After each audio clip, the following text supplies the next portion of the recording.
You're listening to Gig Talk on KMI Studios. Now here's your host, Tim Kostas. Hey everybody, welcome to the next episode of Gig Talk here on KMI Studios.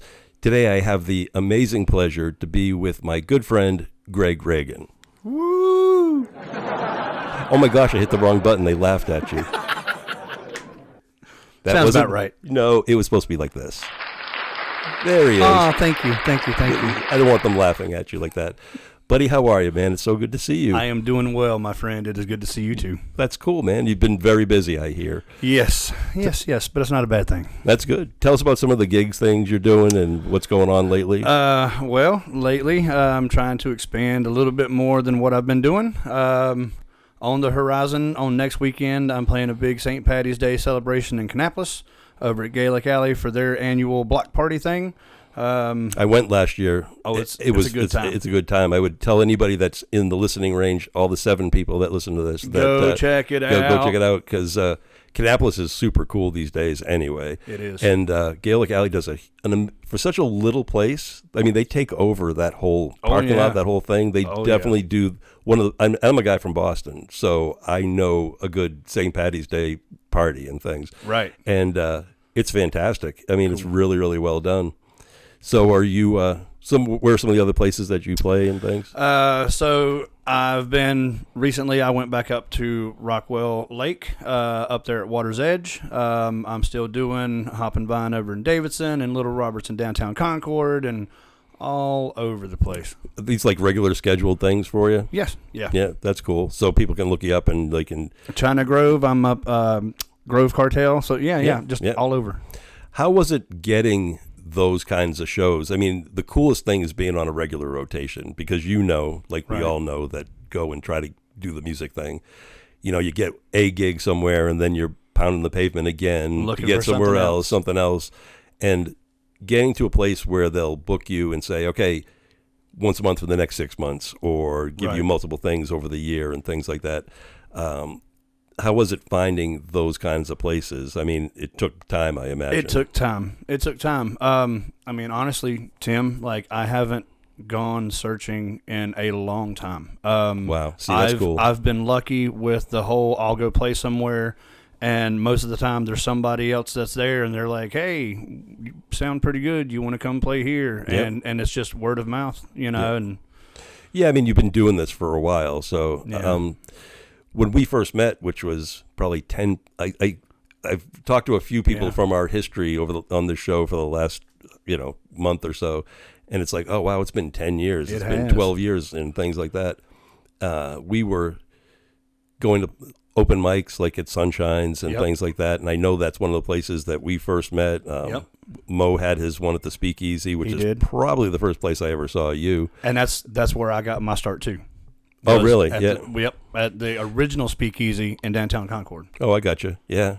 But I do miss those days. Do you miss that kind of stuff? I absolutely do. Yep. Just the whole camaraderie of how we used to get together and sit around and we would eat and have a few drinks and, oh, it's your turn to go play. And then we'd kind of heckle each other a little bit, But, I mean, at the same time, that's how I learned. It was all these other older gentlemen. I mean, Mo and Arlo and so many others that just kind of took me under their wing, And I think that's everybody's kind of gone, and it's good. Everybody's kind of moved up, if you want to call it, and got more established gigs and things. But you do miss that. And I don't really know as many. I guess, does Little Roberts still have an open mic? They do. Yeah. Every Wednesday night. Every Wednesday night. Yeah, that's the kind of thing we need to start pushing again. Get people out there and let them know that, hey, these things are still available. We sit here and reminisce about it all the time and say, oh, wow, this was great when we did this. Well, it's like, I guess we could still be doing that. Yeah. If we had the time. I mean, that's the thing. But it was really fun. I remember being at Sunshines at an open mic, and you were there, and there was some other guy, and you'll remember his name, or you can mention his name if you want to or not. It doesn't matter. But he came running up to you and said, hey, man, I'm starting a band, and I want you to be my singer. Yeah. And you did go do that for a while. I did. What happened with that whole thing? Scott, it was his name, Scott Spradley. They had a band called Feedback based out of Kannapolis here. He was looking for a singer at the time. And so right when all of that went down, like the open mics during that little era was kind of fizzling out. And so I was like, oh, this is something new that I could possibly get into. I was with the band for 3 years. I got to play on some stages that I'd have never imagined myself being able to play on. I mean, I saw you at Amici's. Where are some of the other places you guys played? Amici's was the big one. There was a place up in Randleman, North Carolina. Yep. Went up there and played one night. Just it's different, you know, like going from a solo act to being in a group, you know. Yeah, and you were, based on what you're saying, you were just up and coming. Yeah. So it wasn't like you were a solo artist for years and years and years. Oh, no. And it was kind of like a good transition for me, you know, because, I mean, up to that point, like, Mo had taught me how to run sound, you know, sitting behind the board. I remember that you did that now that I think about it. Oh, my God. Well, if I got 30-second little story. Please. So, Mo, I know you're going to hear this, and I know you're going to laugh when you hear this story, but there was one night that Mo was like, hey, I got to go pee real quick. Like, sit behind this board. When they get done, all you got to do is mute these effects and then mute the channel and you know, swap them out. And I'm like, okay, but you'll be back before then, right? And he's like, yeah. So he gets up and he goes to the back of the room, and like they've got a couple more songs to play. So they get finished, and I'm sitting here sweating, like trying to get everything in order. And I look up, and out of the window, I see Mo standing on the outside, looking at me through the window, smoking a cigar, just laughing his ass off. Oh my God! And I was just like, okay, like sink or swim, you know. You are not the only. It's funny you tell that, because you're not the only person. I know personally other people that he put in exactly that same situation, like whether he was like peeing for a really long time or he was just like, hey, I'm going to see what you can do right here.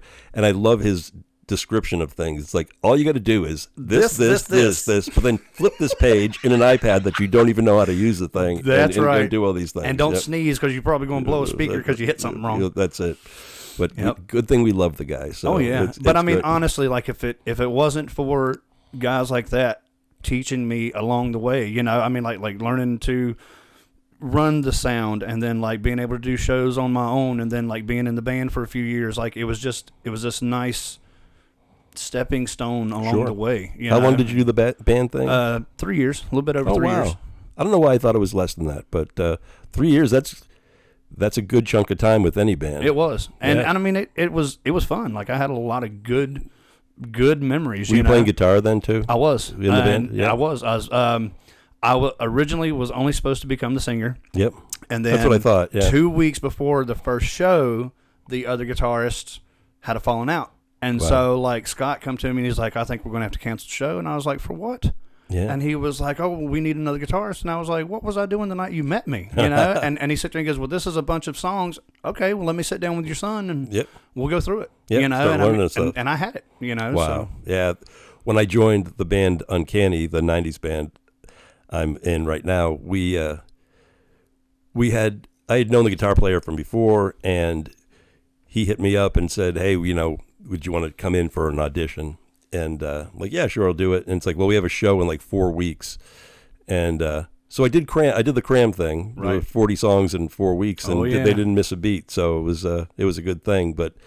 And you know, you're always kind of sandbagging that stuff. It's oh, well, I'm going to have to learn all these things. It's like, yeah, I already know half these things. Yeah, exactly. I've already played half these things. Exactly. Whatever. Yeah, that's fun. But so you moved out of doing the full band thing. I did. I missed being me. One of the things that we had talked about at the beginning was like, I've got this kind of going on with this solo thing, because my brother originally started playing with me at the beginning, and there was some things that had gone down, you know, and I ended up telling him, you know, like, with or without you, I want to do this, you know, and so like I tried to stick to my word and keep going solo, you know, and then like after being in the band for a few years, like I missed kind of being me, you know, and so I just told him, you know, no hard feelings, nobody's done anything, nobody said anything, it's just time to go on and do that. And it probably was a good stepping stone, like you had said too, to go from, all right, you're just kind of cutting your teeth doing the open mic thing, you meet these guys, you get the buildup of some exposure and these other band members that are doing some of the lifting too, of like getting stuff to gigs, booking things and doing things like that. Exactly. And then you come out of that kind of for your solo, your official solo career, you know, when it really comes out of that, and then you can get out there and now at least you have a name, you have names of people in different places and things like that, and you can start doing it.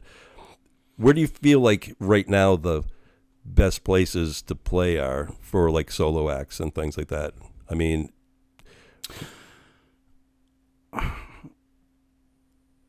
I know you're not saying like specific places. I really think like the brewery type areas like that seems to be doing pretty well the last few years for me. I mean, I've done restaurants over the past few years, you know what I mean? And I mean like bar/restaurant. Like to me, if anybody is willing to put up with me for 2 or 3 hours, you know what I'm saying? And like, you know. Because it's funny because, I mean, I think the brewery thing is really one of the best opportunities just because they have the space and they have the money and they have those things too. But the one time I've seen you since I've come back was at a restaurant. It was that Toucans something. Yep, up on Lake Norman. Yep. Yeah, and boy, they loved you there. It was a good time. That was good. I mean, they were totally into it. I mean, tables of people that were definitely. The restaurant thing is like it's transient crowd usually instead of like a bar because you come, you eat, and that's it, and you go. But people were staying. Yeah, there's been quite a few nights that I've been up there where there would be a large table, like 15 plus people come in, you know, and they would. Oh, we're going to put this table together, and like I would feel bad because here they are building this big table right in front of me, and then all of a sudden they come in and we're here for you. We're here because we saw that you were going to be here, that's and awesome. And it makes me feel good. You know what I mean? Yeah, that's good, and you get that repeat business and things like that too. And I mean, as much as we don't want it to be like a business thing or whatever, I mean, that's what you're doing. That's what it is. And you're out there, and you need to keep your customer happy, and they want to keep their customers happy, so that's what they do. It's like, hey, we're going to pick these people, and that's who we're going to have come out there and do it. That's right. So doing the gig hunting and stuff, so right now with a lot of stuff that you have that's already established, I mean, you're probably still out there looking for new things. Yeah, and it's funny that you say that. There was an establishment that I was playing for a couple years ago in Mooresville, and there was some things that had gone down with the business. So the man that was hiring me there just recently opened a new place in Hickory. Oh, wow. And so I spoke with him just a week ago, and he's got me booked for the next 3 months, you know, like one night, you know, and there's plans for expansion in the future. And he said to me, he goes, man, he goes, I missed you. He goes, I want to make sure that you're getting back in. You know? That's great. Yep. That's the thing. It's like you leave people with a good feeling of what you're doing out there. You know, the restaurant bar business is transient, but people usually do something. They might have a place like Jackrabbit Slim's or something. That's right. And then you never know when they might just open something else up, or they're doing something else.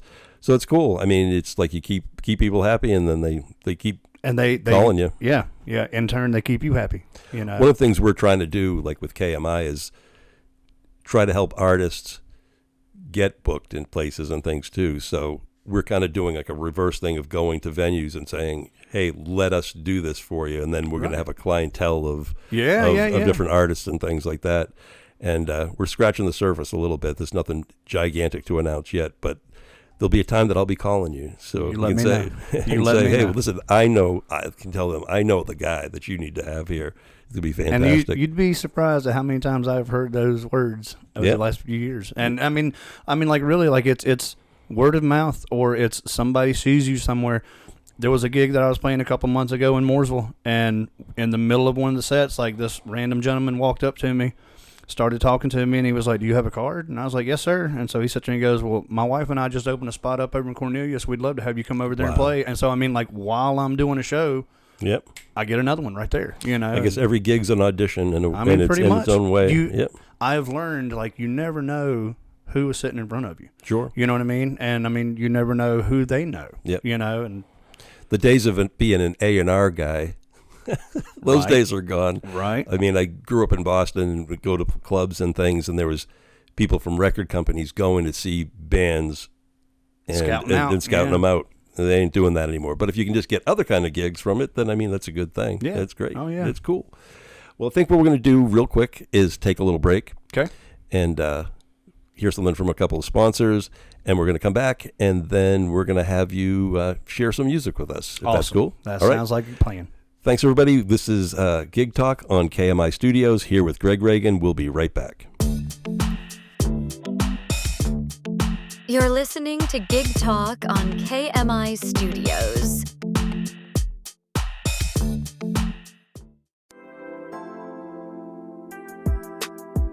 Hello. Looks like it's time to call Razor Pest Solutions. Our skilled technicians will be there fast, ready to give you peace of mind. Cutting-edge pest control that you can count on. Razor Pest Solutions. Pest, termite, wildlife.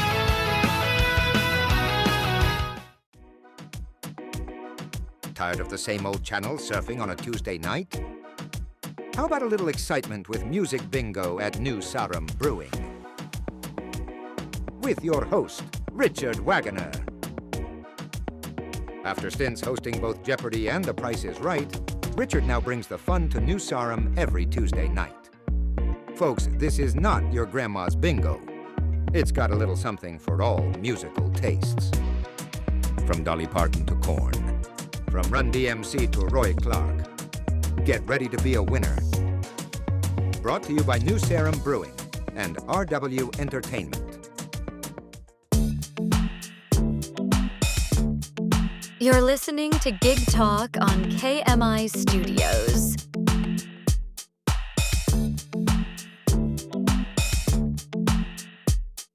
Hey everybody, we're back here on Gig Talk with the one and only Greg Ragan. Greg, you're going to share a song with us today, aren't you? Why don't you tell us a little bit about what we're going to hear? So I have a recording that was done a long time ago. I was asked by a good friend to come out to an original songwriters night at a place down in Gastonia. So the gentleman's name was Mitch Hayes, and he wanted to show me off, so to speak. So we get down there that night, and it is a packed house, and they come around and they tell everybody that they have enough time for everybody to do one song. And so, like, the longer that I was there, the more nervous that I got, because some of these players down there were like true musicians, you know. And so I went up to earlier Mitch. On for you. This is early, This was 10 plus years ago when this was recorded. So I ended up going over to Mitch, and I was like, "Hey man," I was like, "You dragged me down here." I was like, "You got to play with me," you know, because up to that point, everybody that night had only done a solo artist type thing. Sure. So Mitch comes over and he goes, Mike Alex is sitting in the back of the corner there. You know, he's an excellent guitar player. And he goes, "Why don't you go over there and talk to Mike?" And he goes, "I'll talk to the host," which was Kenan Knight. And he sits there and he goes, "Maybe I can get him on like some hand drums or something. We just like throw something together." So that's fantastic. This recording, Mitch Hayes was the only one who knew the song. The other two guys, like, blindly on the spot, made it happen. Yeah. You know, and it was good enough that even at the end, like, my jaw dropped and hit the floor. You know. Oh, that's fantastic. It was cool. So, and what is this song called? The name of this song is Guitar Man. Guitar Man. You hear that, Mo Brines, if you're listening to this? That's right. We're going to say this one's for you, though. Yeah. If it makes you feel good. All right, everybody, this is Guitar Man by Greg Ragan and friends here on KMI Studios.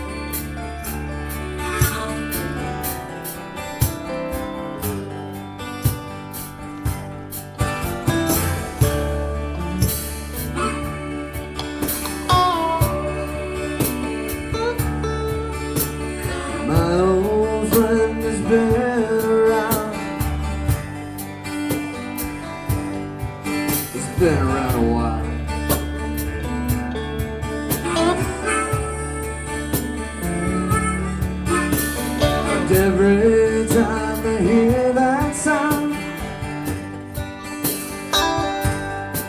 it makes me smile.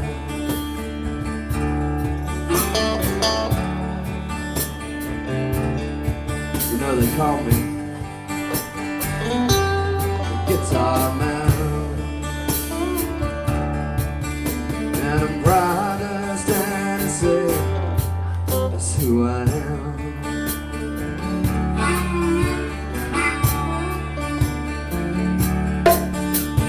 My old friend has been with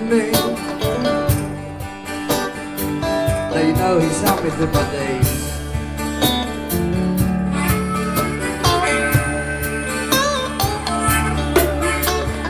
This old man you do not know. It's the guitar that I'm playing.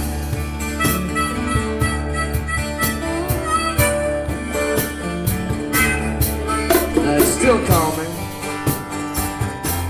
the guitar man. And I'm proud to stand and say that's who I am. Play it pretty more.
Hey everybody, we're back after that amazing song. Greg, that was so cool. I really appreciate you sharing that with us.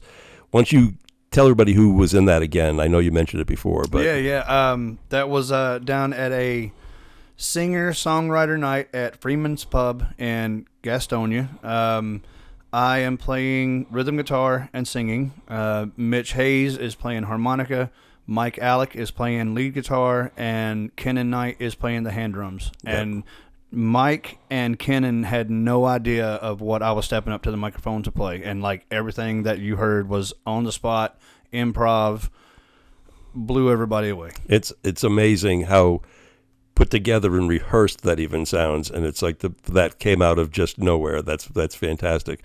What I was thinking as I was listening to it, and you're saying that everybody got one song, I can imagine that's the kind of thing that people are like, no, give those guys a couple more. Right. That was so professional and so polished. And you said that ended up going on a radio station of some kind, too? It did. The lady that had recorded it that night, she was the owner of an online radio station called My Daddy-O Radio. Yep. And she asked for my permission after she told me that she had recorded it to be able to put it on her playlist. Wow, that's fantastic. That is so cool. And again, it's one of those things where you never know where these opportunities are going to come from, or different thing, and what's going to happen next. And well, if you don't mind, we're going to share that on KMI and with a few other people. Thrilled. That'd be fantastic. Maybe put a little montage video behind it or something. That would be awesome. Great, because that really needs to get out there. And I've been sitting on it on my phone for 10 years because I've been trying to figure out a good way to put it out, and this was a perfect opportunity. Well, we're so glad that you were here to be able to do that.